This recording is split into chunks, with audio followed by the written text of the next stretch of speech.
Hello students, welcome to our channel. आज की इस वीडियो में मैं आप लोग को बहुत ही बढ़िया टॉपिक करवाऊंगा बिजनेस लॉ 1 से। आज का हमारा यूनिट नंबर 2 है द इंडियन कॉन्ट्रैक्ट एक्ट और टॉपिक का नाम है एग्रीमेंट विदाउट कंसिडरेशन। तो सबसे पहले बेसिक से शुरू करते हैं कि कंसिडरेशन होता क्या है। तो इंट्रोडक्शन में दिया है कि consideration means something in return of something. बहुत ही इजी है, कुछ ना कुछ। देखो कॉन्ट्रैक्ट जब भी होता है ना तो दोनों पार्टीज को कुछ ना कुछ मिलना चाहिए। जैसे एग्जांपल देता हूं, ए और बी है, ठीक है। A agrees to sell his house to B. A जो है वो रेडी हो जाता है कि वो बी को अपना घर बेचेगा। तो यहाँ पे सिंपल है, ए को क्या मिल रहा है? ए को मिल रहा है 10 लाख रुपए और बी को क्या मिल रहा है? बी को मिल रहा है घर। तो दोनों तरफ से कंसिडरेशन होना जरूरी है। जैसे मान लो आप और मैं है और आप जो हो अपनी कार बेचना चाहते हो मुझे, और मैं आपको क्या करूंगा? पैसे दूंगा। तो आपको मिल रहा है पैसा, मुझे मिल रही है कार। तो दोनों तरफ से कंसिडरेशन हो रहा है, तभी जाके कोई भी कॉन्ट्रैक्ट वैलिड माना जाता है। कंसिडरेशन के बिना कोई भी कॉन्ट्रैक्ट वैलिड नहीं होता। और यहाँ पे यही जनरल रूल लिखा है, नो कंसिडरेशन नो कॉन्ट्रैक्ट। कि भाई कंसिडरेशन नहीं है तो कॉन्ट्रैक्ट भी होगा नहीं। This is because an agreement without consideration is nudum pactum. अच्छा, ये जो वर्ड है ये एक लैटिन वर्ड है जिसका मतलब होता है न्यूड और बेयर प्रॉमिस। इसका मतलब यही कहा गया है कि कोई कंसिडरेशन नहीं होता तो कोई भी तरह का कॉन्ट्रैक्ट वैलिड नहीं माना जाता। Therefore not enforceable by law. इसकी वजह से इसको हम लोग and therefore not enforceable by law, that's why ये जो है वो लॉ में वैलिड नहीं माना जाएगा बिकॉज कंसिडरेशन नहीं है। तो याद रखना ये एक बेसिक रूल है कि जब भी कोई भी चीज का कॉन्ट्रैक्ट होता है ना तो दोनों पार्टीज के बीच में हमेशा कुछ ना कुछ इन रिटर्न होना चाहिए। कंसिडरेशन होना बहुत जरूरी है, ठीक है। तो आज के इस वीडियो में हम लोग क्या पढ़ेंगे? तो आज के इस वीडियो में हम लोग पढ़ने वाले हैं कि कुछ इसके एक्सेप्शंस है, ठीक है, जो कि देके रखा है according to the section 25 an agreement without consideration is void. एक सेक्शन है 25, उसमें ऐसा कहा गया है कि कोई भी कंसिडरेशन बिना वाला एग्रीमेंट वॉइड माना जाता है। वॉइड का मतलब होता है नॉट लीगल, कि वो लीगल नहीं है, ठीक है। तो यहां पे कुछ इसके एक्सेप्शंस भी आपको पता है कि हर एक लॉ के कुछ ना कुछ एक्सेप्शंस होते हैं। तो कुछ ऐसे एक्सेप्शंस भी है जहां पे कंसिडरेशन नहीं है फिर भी वो लीगल है, लॉफुल है। तो यहां पे मैं कुछ केसेस के बारे में बताऊंगा जो कि वैलिड और एनफोर्सेबल है, जहां पे कंसिडरेशन नहीं भी है। मान लो कि कुछ पार्टी को रिटर्न नहीं भी मिल रहा, दो में से एक पार्टी को रिटर्न नहीं भी मिल रहा, फिर भी जाके उसको लीगल माना जाता है। तो सबसे पहले हम लोग शुरुआत करते हैं contract without consideration is void के एक्सेप्शन नंबर 1 की, natural love and affection.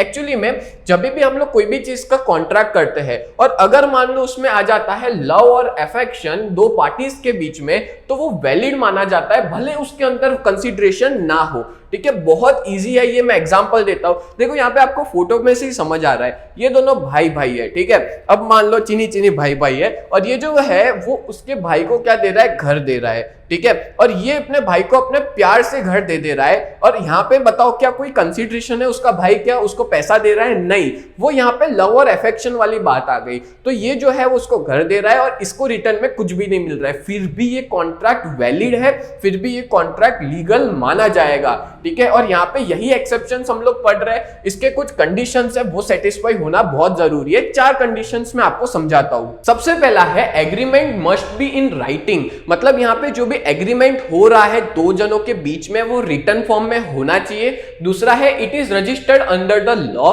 Law के अंडर इसको रजिस्टर करना पड़ेगा। तीसरा है there must be love and affection between the parties, दोनों पार्टीज के बीच में लव और अफेक्शन होना जरूरी है, ठीक है। चौथा the parties are standing in near relation to each other. हाँ, ये चीज भी है कि दोनों के बहुत नजदीकी रिलेशन होने चाहिए। यहाँ पे मैं कहूंगा ब्लड रिलेशन कह सकते हैं, या तो यहाँ पे वाइफ भी अलाउड है, ठीक है। ब्लड रिलेशन वाले और वाइफ भी इसमें आ जाते हैं जो सेक्शन 25(1) में दे के रखा है। अब एक एग्जांपल हम लोग देखते हैं। फॉर एग्जाम्पल यहाँ पे जो ए है वो हस्बैंड है और उसकी वाइफ को वो प्यार से ना 1 लाख रुपए देना चाहता है और वो इन राइटिंग जो है वो उसके वाइफ को लिख के देता है कि वो 1 लाख रुपए देगा। तो ए ने प्रॉमिस करी कि वो उसके वाइफ को देगा और उसकी प्रॉमिस उसने रजिस्टर्ड भी कर दी। तो ये वैलिड कॉन्ट्रैक्ट है। यहाँ पे ए जो है वो बी को दे रहा है, तो बी को तो मिल रहा है, बट क्या ए को कुछ मिल रहा है? तो यहाँ पे कंसिडरेशन नहीं है, फिर भी ये कॉन्ट्रैक्ट वैलिड माना जाएगा। क्लियर हो गया? तो ये हमने फर्स्ट एक्सेप्शन पढ़ा। दूसरा है पास्ट वॉलेंट्री सर्विस।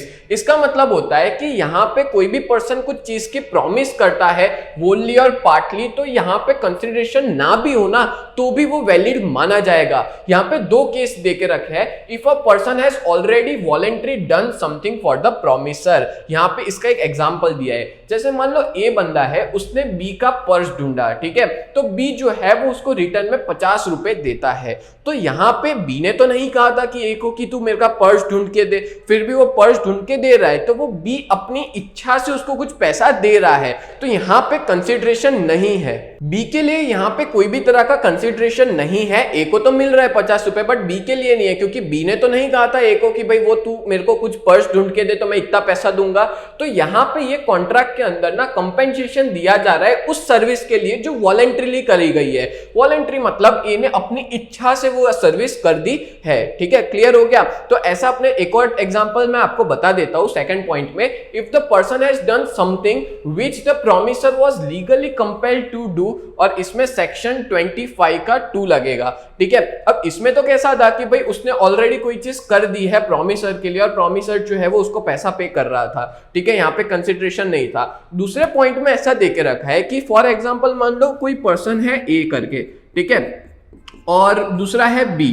अब देखो बी जो है वो ए का एक छोटा सा बच्चा है जो बी के पास है, ठीक है, मतलब मान लो दूसरी सिटी में रहता होगा, मान लो बेंगलोर में रहता है, ए जो है वो अहमदाबाद में रहता है। अब बेंगलोर में जो है वो बी रह रहा है, तो उसके बच्चे का जो मतलब रहने करने का खर्चा है, खाने पीने का, वो बी देखता है। तो ए अपनी इच्छा से उसको कितने रुपए देता है हर महीने, वो देता है 5000 रुपए। क्या बी ने कहा कि तू मेरे को पैसा दे? नहीं, फिर भी ए जो है वो बी को पैसा दे रहा है, उसके बेटे को रख रहा है उसके लिए, ठीक है। अगर मान लो उसका बेटा कहीं और रहता है तो ए को तो पैसा देना ही पड़ता, बट यहाँ पे बी जो है ना वो वॉलेंट्री सर्विस कर रहा है, वो अपनी मन मर्जी से ये सर्विस कर रहा है, तो यहाँ पे कंसिडरेशन नहीं है, ठीक है। क्यों नहीं है? क्योंकि ए तो अपने मन से दे रहा है, ए तो कोई लीगली बाउंड नहीं है बी को 5000 रुपए देने के लिए, फिर भी वो अपनी इच्छा से दे रहा है, तो इसी को हम लोग क्या कहते हैं? वॉलेंट्री सर्विस कहते हैं। और यहाँ पे जो पर्सन है उसने कोई ऐसी चीज की है जो प्रॉमिसर लीगली कंपेल्ड है करने को। यहाँ पे जो प्रॉमिसर है वो ए है और वो क्या कर रहा है? प्रॉमिस कर रहा है बी को 5000 रुपए देने की। बोलो क्लियर हो गया? तो इसी को ही कहते हैं पास्ट वॉलेंट्री सर्विसेज, ठीक है। तो नंबर 3 है टाइम बार डेब्ट। अब टाइम बार डेब्ट यानी क्या होता है? तो यहाँ पे एक सिंपल चीज समझा देता हूं। डेब्ट यानी होता है कर्जा और टाइम बार मतलब होता है ऐसा कर्जा जिसका टाइम निकल गया है। जैसे एग्जांपल देता हूं आपको ना, एक चीज समझा देता हूं। जैसे एक है लिमिटेशन एक्ट, उस लिमिटेशन एक्ट के तहत ऐसा माना जाता है कि अगर मान लो किसी ने कोई पर्सन से लोन ली है, अगर वो 3 साल तक नहीं देता ना, तो वो पर्सन उसके सामने केस भी नहीं कर सकता। उसको थोड़ा डिटेल में एक्सप्लेन करता हूं, चलो। अ प्रॉमिस टू पे अ टाइम बार डेब्ट is also enforceable, following condition must be satisfied. Time bar डेब्ट जो है वो भी लीगल माना जाएगा, उसकी 3 कंडीशन है। सबसे पहला, a debtor make promise to pay the debt in writing. यहाँ पे 2 होते हैं, एक डेटर और एक क्रेडिटर। डेटर को पैसा देना होता है, क्रेडिटर पैसा लेता है। तो जो डेटर है वो प्रॉमिस करता है कि वो इन राइटिंग उस डेट को पे करेगा, ठीक है। अब देखो इसका बहुत बढ़िया तरीके से एक एग्जांपल समझा देता हूं। से फॉर एग्जांपल मान लो कि ये है पर्सन ए, ठीक है, ये है पर्सन बी। अब ए पर्सन ने बी पर्सन को पैसा दिया, ठीक है। इसने जो बी को पैसा दिया वो दिया है 5 लाख रुपए, 5 लाख रुपीस, ठीक है। अब ये जो 5 लाख रुपए है वो उसने दिया था 2019 में, 2019 में उसने क्या किया था? 5 लाख रुपए दिया था।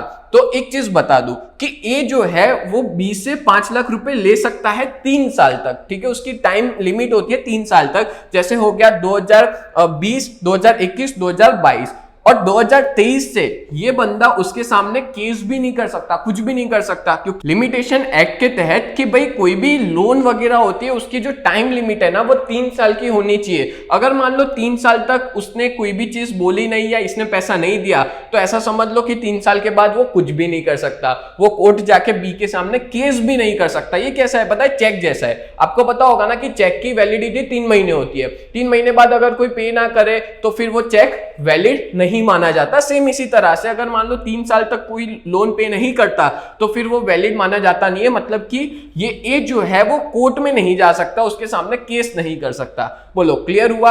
अब मान लो होता ये है कि 3 साल के बाद 2024 आया और 2024 में अब बी को ऐसा लगता है काम करता हूं यार, इसका पैसा जो है वो पे कर देता हूं, ठीक है। तो यहां पे जो डेटर है वो है बी, यानी कि बी जो है वो पैसा पे करेगा, प्रॉमिस कर रहा है। कब कर रहा है? 2024 में। देखो अब ए तो उम्मीद छोड़ बैठा है कि भाई मेरे को कोई तरह का पैसा मिलने नहीं वाला, बट यहाँ पे बी सामने से आकर के बोल रहा है कि भाई मैं तुम्हारा पैसा जो है वो चुका दूंगा, और वो ये चीज ना लिख के दे देता है, ठीक है। Debtor make promise to pay the debt in writing, ये लिख के दे देता है ए को कि भाई मैं जो है इतना पैसा जो है वो दूंगा। अब यहाँ पे ये चीज याद रखना, जो प्रॉमिस है ना वो पैसों की या तो वोली होती है या तो पार्ट में होती है। जैसे 5 लाख देने हैं तो बी बोलता है काम करता हूं मैं दे देता हूं 2.5 लाख और आधे पैसे दे देता हूं, और वो लिख के दे देता है। अब ऐसे सिचुएशन में क्या है कि ए ने क्या सोचा था उसको कुछ मिलेगा? नहीं, यहां पे कंसीडरेशन है ही नहीं, कंसीडरेशन खत्म हो चुका है। यानी ये सोच के भी नहीं बैठा था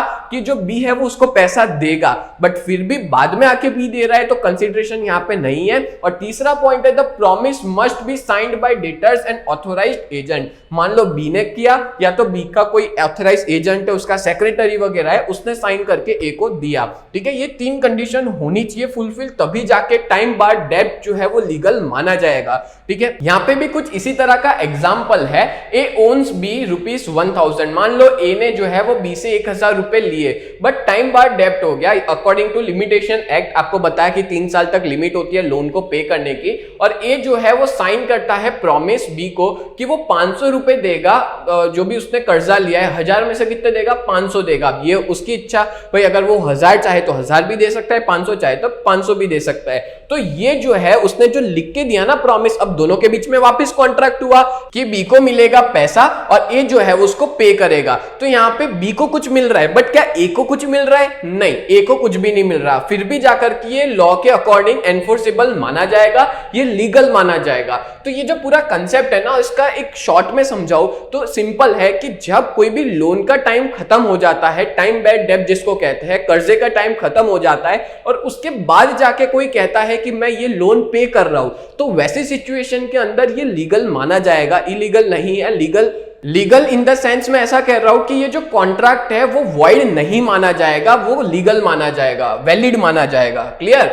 नेक्स्ट आगे बात करें तो पॉइंट नंबर 4 है कॉन्ट्रैक्ट ऑफ गिफ्ट। ये तो भाई बहुत इजी है। When a party agrees to transfer to another an immovable property, यहां पे एक चीज कंसीडर करना, इमूवेबल प्रॉपर्टी। इमूवेबल प्रॉपर्टी में क्या आता है? घर आ जाता है, जमीन आ जाती है, ये सारी इमूवेबल प्रॉपर्टी है, और वहां पे कंसीडरेशन ना भी होना तो भी उस एक्ट को एज अ गिफ्ट दिया जाता है। जैसे आपको एक एग्जांपल देता हूं, ये मैं एक रिसेंट एग्जांपल देता हूं। जैसे मान लो कि फॉर एग्जांपल आपके फादर है, ठीक है, और आपके फादर जो है वो, अब आपका घर है वो आपकी मान लो दादी के नाम पे है या आपके दादा के नाम पे, यहां पे मैं लिख लेता हूं ग्रैंड मदर, ठीक है। अब आपका जो घर है वो ग्रैंड मदर के नाम पे है, और ग्रैंड मदर चाहती है कि वो घर आपके पापा को दे दे एज अ गिफ्ट, ठीक है। मतलब वो चाहती नहीं है, मतलब वो ऐसा चाहती है कि भाई उसकी ओनरशिप अब किसकी हो जाए? फादर की हो जाए, या ग्रैंडफादर है वो चाहते हैं कि आपके फादर को वो घर देना। तो वहां पे ना दान पत्र होता है, तो दान पत्र की पूरी प्रोसेस होती है, वो करनी पड़ती है, और उसी को हम लोग कहते हैं गिफ्ट। कि यहाँ पे एक पार्टी जो है वो रेडी है दूसरी पार्टी को इमूवेबल प्रॉपर्टी ऐसे ही देने के लिए। मतलब आपकी ग्रैंड मदर आपके फादर को पैसा दे रही है, तो ठीक है, आपके फादर को क्या मिल रहा है? आपके फादर को मिल रहा है घर। क्या आपके ग्रैंड मदर या आपकी दादी को कुछ मिल रहा है? नहीं, आपकी दादी को तो कुछ नहीं मिल रहा, वो ऐसे ही देना चाहती है, दान पत्र जिसको कहते हैं गिफ्ट में देना चाहती है। तो ये चीज वैलिड मानी जाएगी कॉन्ट्रैक्ट के तहत, क्योंकि इंडियन कॉन्ट्रैक्ट एक्ट में क्लियरली मेंशन किया है कि कॉन्ट्रैक्ट ऑफ गिफ्ट वैलिड है। और यहां पे आगे ये भी बताया कि when the possession of the property has passed on to the other party, अब यहां पे जो पोजेशन है वो आपका फादर का आपके पापा का हो जाएगा, और यहां पे जो कॉन्ट्रैक्ट ऑफ गिफ्ट है वो कंप्लीट हो जाएगा, और इसको ट्रीट किया जाएगा एज अ लॉफुल, लीगल माना जाएगा। बोलो क्लियर हो गया? तो इस तरह से कॉन्ट्रैक्ट ऑफ गिफ्ट जो है वो वर्क करता है। Next number 5, promise to charity. A mere promise to contribute to charity is enforceable by law because it is without consideration। जैसे मान लो आपकी इच्छा होती है और आप चैरिटी करना चाहते हो, आपके पैसे, ठीक है। अब मान लो आप जो चैरिटी करना चाहते हो तो आप दे रहे हो, ठीक है, आपको क्या कुछ रिटर्न में मिल रहा है? कुछ भी नहीं मिल रहा है, फिर भी जाके वो लॉफुल माना जाएगा। यहाँ पे कंसिडरेशन आपको कुछ भी नहीं मिल रहा है, फिर भी ये लॉफुल है। यहाँ पे एक एग्जांपल देता हूं, A makes promise to contribute ₹1000 for construction of a temple. अब देखो क्या है कि ए पर्सन जो है वो चाहता है कि 1000 रुपए कंस्ट्रक्शन के लिए दे, ठीक है, एक मंदिर बन रहा है उसके अंदर 1000 रुपए दे, ठीक है, वो लिख के एक प्रॉमिस दे देता है। लेटर ही रिफ्यूज टू डू सो, अब बाद में मान लो कि वो रिफ्यूज कर देता है, तो यहाँ पे is lawfully bound to do so, मतलब एक बार उसने वो प्रॉमिस दे दिया, एक बार लिख के दे दिया कि भाई वो कंस्ट्रक्शन के लिए 1000 रुपए देगा, तो उसको पैसा देना ही पड़ेगा, वो रिफ्यूज नहीं कर सकता, ठीक है, उसको ही बोलते हैं प्रॉमिस टू चैरिटी, ठीक है। देखो यहाँ पे क्या कंसिडरेशन था हमारे लिए, हम चैरिटी कर रहे हैं, नहीं, हमारे लिए कोई कंसिडरेशन नहीं था, फिर भी ये लॉफुल माना जाता है, ये वॉइड नहीं है।